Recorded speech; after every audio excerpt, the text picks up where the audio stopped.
نحمده ونصلي على رسوله الكريم اما بعد فقد قال الله تبارك وتعالى كما ورد في سورة المزمل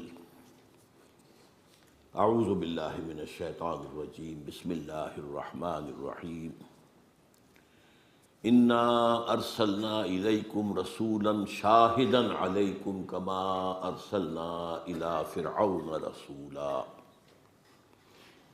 فقال عز وجل كما ورد في سورة الأحزاب يا أيها النبي إنا أرسلناك شاهدا ومبشرا ونذيرا وداعيا إلى الله بإذنه وسراجا منيرا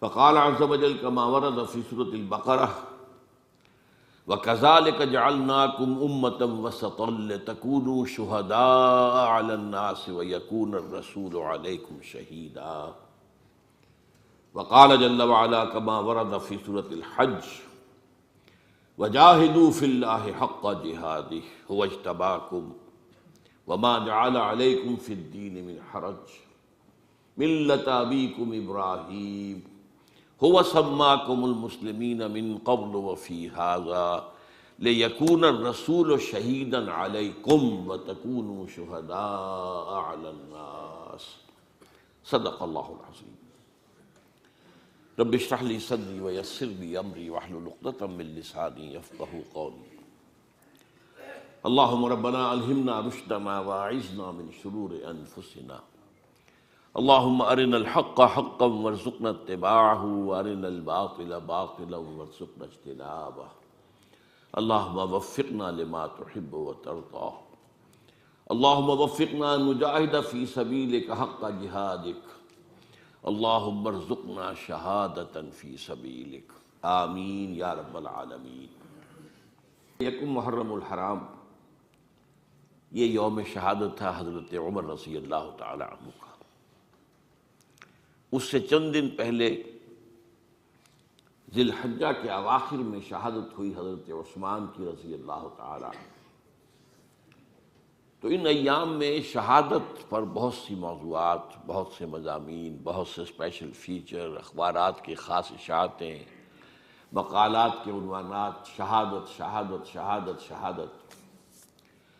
آج اس کے ضمن میں ذرا تحقیقی انداز میں بات کرنی ہے کہ اس شہادت کے لغوی معنی کیا ہیں، شہادت کے اصطلاحی معنی کیا ہیں، اور قرآن مجید کا فلسفہ شہادت کیا ہے۔ اس اعتبار سے ذرا بڑی بنیادی باتیں مجھے آج آپ سے کرنی ہیں۔ سب سے پہلے یہ سمجھیے کہ شہادت کے لفظی معنی کیا ہے۔ شاہد یشہد کے معنی ہے موجود ہونا۔ شاہد وہ ہے جو موجود ہے۔ آپ کو معلوم ہے جو نماز جنازہ کی دعا ہم پڑھتے ہیں، اللہم اغفر لحینا و میتنا و شاہدنا و غائبنا و صغیرنا و کبیرنا، اے اللہ بخش دے ہم میں سے ان کو بھی جو موجود ہیں اور ان کو بھی جو موجود نہیں ہے، جو بھی جو بڑے ہیں وہ بھی جو چھوٹے ہیں، وہ بھی جو زندہ ہے وہ بھی جو فوت ہو گئے۔ تو شاہد کے معنی ہے موجود ہونا۔ شاہد یشہد موجودگی، یہ ہے اصل سینس، اصل بنیاد۔ البتہ یہاں سے اٹھ کر یہ لفظ دو مزید معنی میں استعمال ہوتا ہے۔ پہلا مفہوم ہے گواہی۔ اب اس کا تعلق کیا ہے؟ اصل گواہی اسی کی ہوتی ہے جو وقوع پر موجود ہو، جس کو ہم کہتے ہیں عینی شاہد، جس نے کہ خود اپنی آنکھوں سے مشاہدہ کیا ہو کہ کیا واقعہ ہوا، کیسے ہوا، حادثہ ہوا تھا تو کیسے ہوا تھا، کسی نے قتل کیا تھا تو کیسے کیا تھا۔ تو شاہد کے معنی گواہ اور شہادت گواہی۔ اور دوسرے یہ کہ شاہد کے معنی پیدا ہوئے مددگار۔ مدد وہی کر سکتا ہے جو موجود ہو۔ لاکھ آپ کا چاہنے والا ہے، آپ سے محبت کرتا ہے، آپ پر جان نثار کر سکتا ہے، لیکن موجود ہی نہیں ہے تو کیا کرے گا؟ تو موجودگی ہی کے ساتھ جو ہے وہ مدد اور موجودگی ہی کے بنیاد پر گواہی ہے۔ یہ دو اضافی مفہوم ہیں جو اس لفظ میں آئے ہیں لغوی مفہوم سے اوپر اٹھ کر۔ چنانچہ بہت سے حضرات کو آیت یاد بھی ہوگی، سورہ بقرہ کے 30ویں رکوع ہی میں کہا گیا ہے وَإِن كُنتُمْ فِي رَيْبٍ مِّمَّا نَزَّلْنَا عَلَىٰ عَبْدِنَا فَأْتُوا بِسُورَةٍ مِّن مِّثْلِهِ وَادْعُوا شُهَدَاءَكُم مِّن دُونِ اللَّهِ إِن كُنتُمْ صَادِقِينَ۔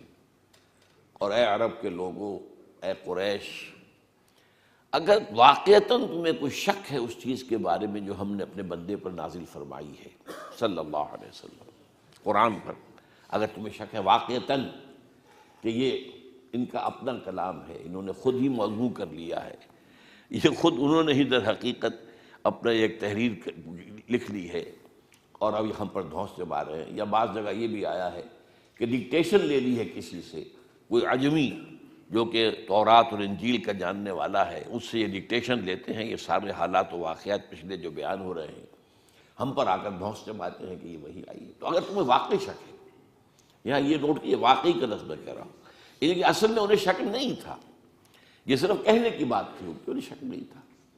وَإِن كُنتُمْ فِي رَيْبٍ، اگر تم واقعتاً شک میں ہو، مِمَّا نَزَّلْنَا عَلَىٰ عَبْدِنَا فَأْتُوا بِسُورَةٍ مِّن مِّثْلِهِ، تو اس جیسی ایک صورت تم بھی بنا لاؤ، وَادْعُوا شُهَدَاءَكُمْ، اور پکار لو اپنے سارے مددگاروں کو، من دون اللہ، اللہ کے سوا، ان کنتم صادقین، اگر تم سچے ہو۔ تو یہاں مددگار کے معنی میں آیا ہے، اسی مفہوم میں لفظ آیا ہے یہ سورہ فتح کے آخر میں، هو الذی ارسل رسولہ بالہدی ودین الحق لیظہرہ علی الدین کلہ وکفی باللہ شہیدا۔ وہی اللہ جس نے بھیجا ہے اپنے رسول کو دین حق دے کر اور کتاب دے کر، اپنی قرآن مجید دے کر، الہدا دے کر، تاکہ غالب کریں اس دین کو تمام ادیان پر، اور کافی ہے اللہ بطور مددگار، اللہ کی مدد کے علاوہ اور کسی کی مدد کی انہیں ضرورت نہیں۔ تو شہدہ شاہدن، اور پھر اس سے شاہد لفظ بنا، اس کے معنی موجودگی، شاہد موجود، اور شہدہ گواہی دی، شہدہ مدد کی، یہ تینوں معنی۔ اب اس کو نوٹ کیجئے، انبیاء کرام کی جو بعثت ہوتی تھی ان کا مقصد کیا تھا، اس کے لیے قرآن مجید نے خاص طور پر اس لفظ کو چنا ہے۔ یہ لفظ جو ہے کار رسالت کی ادائیگی کے ضمن میں، یہ بنیادی اصطلاح ہے قرآن مجید کی، شہادت۔ کیوں؟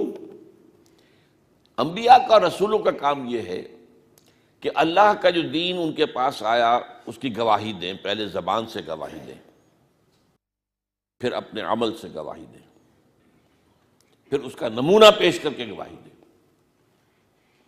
یہ گواہی دینا تاکہ قیامت کے دن لوگ یہ نہ کہہ سکیں کہ اللہ ہمارے پاس تو تیرا دین پہنچا ہی نہیں تھا، ہم سے محاسبہ کس بات کا؟ غور کیجیے اس بات کو۔ اور یہ بات آئی ہے سورہ نساء کے اندر، بڑی خوبصورت آیت ہے، رسلا مبشرین و منذرین لئلا یکون للناس علی اللہ حجۃ بعد الرسل وکان اللہ عزیزا حکیما۔ ہم نے اپنے رسولوں کو بھیجا، مبشر تھے، نذیر تھے، جو سیدھے راستے پر آ گئے ان کے لیے بشارتیں ہیں، روح و ریحان و جنت نعیم، اور جو غلط راستے پر اڑے رہے ان کے لیے پھر انذار ہے، خبردار کر دینا ہے، جہنم کا تم نوالا بنو گے۔ تو مبشرین و منذرین لئلا یکون للناس علی اللہ حجۃ، یہ لام اور علی یہ دو حروف نوٹ کر دیجیے، حروف جار ہیں۔ یہ لام آتا ہے کسی شے کے حق میں ہونے کو، اور علی آتا ہے کسی کے خلاف ہونے کو۔